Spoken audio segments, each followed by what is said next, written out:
Hi guys, this is Ronnie Moonborn from Moonlight Ponderings, and going on with the challenge from YouTube, we're doing the Pagan challenge of the ABCs, and today we are on D.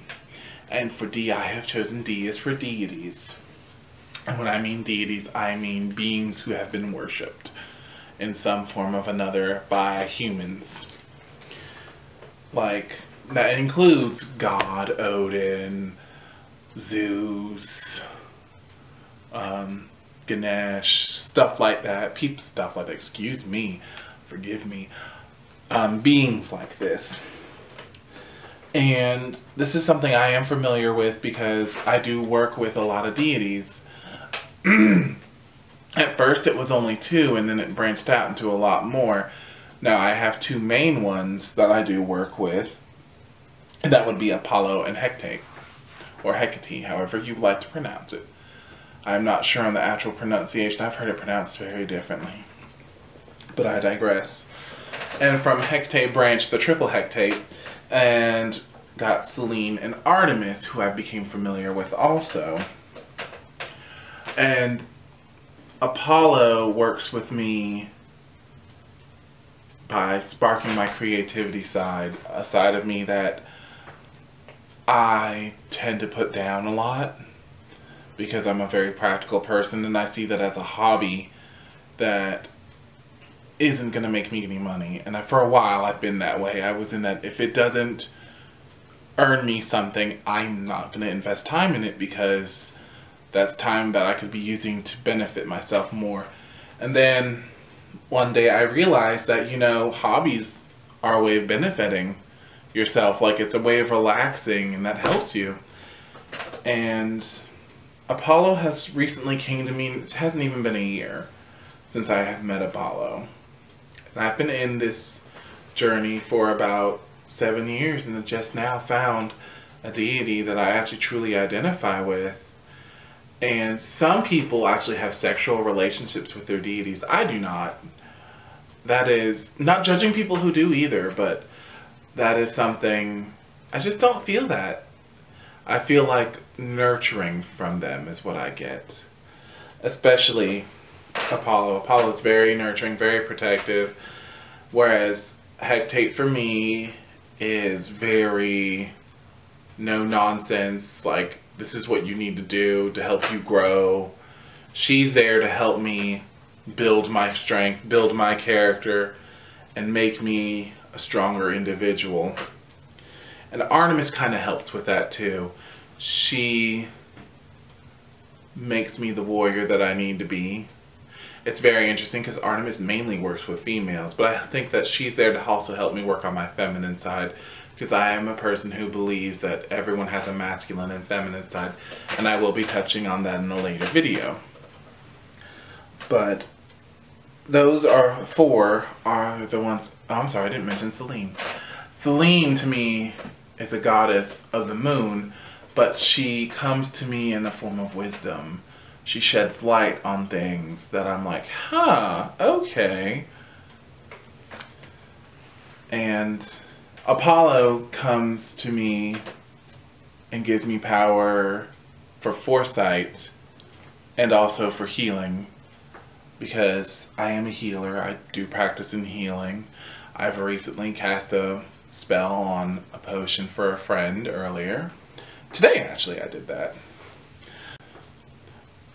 I believe in doing my best to heal people if you can. Now, of course, I go see your doctor, because I am not a doctor.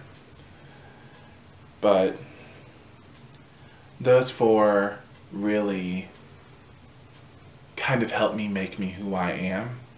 And then I do have some protective deities that I've just realized are guardians for me. They chose to protect me for some reason or another.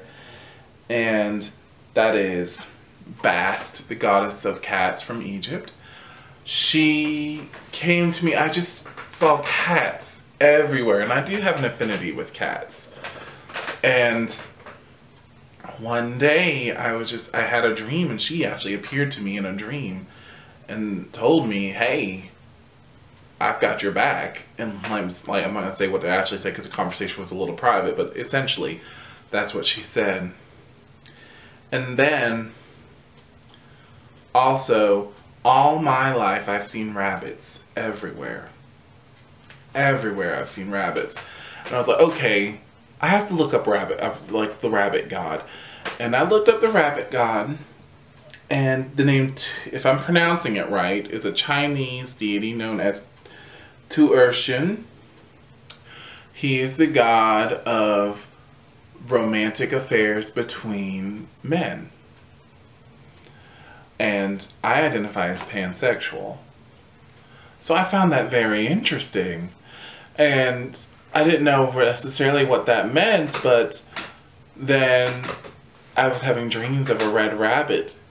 And this red rabbit turned into this beautiful man.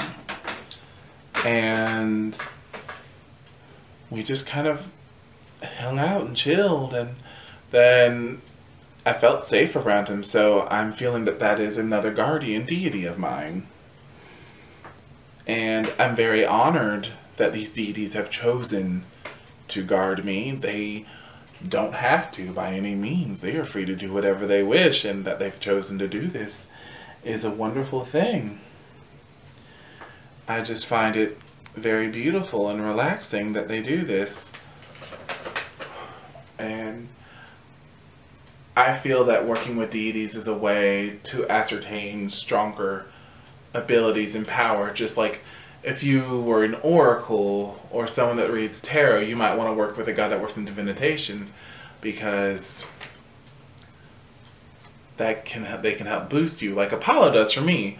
I've always felt a sense of foresight, but it wasn't really until I started working with Apollo that my readings and predictions have been coming true. Like, spot on. I've been able to also reach into the other realm more. I've been able to recall past lives more.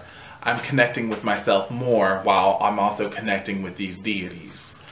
It's a very amazing experience, and I would recommend it. Now, I'm not saying that's something that in order to be a witch or wizard or sorcerer, whatever you want to call yourself, that you have to do, because you don't. I mean, especially if like you just wish to worship the Lord and Lady, that's fine.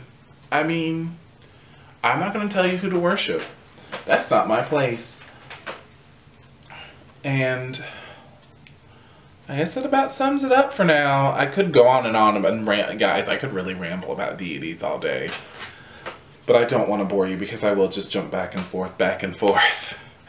But this is Ronnie, and I hope you're having a wonderful day. If you liked what I've said, give us a like and a subscription, please. And subscribe. And also leave comments. I love reading comments, even if they're like troll comments. Leave them. I'll take the challenge. And you guys have a wonderful day. Merry part, and see you guys later.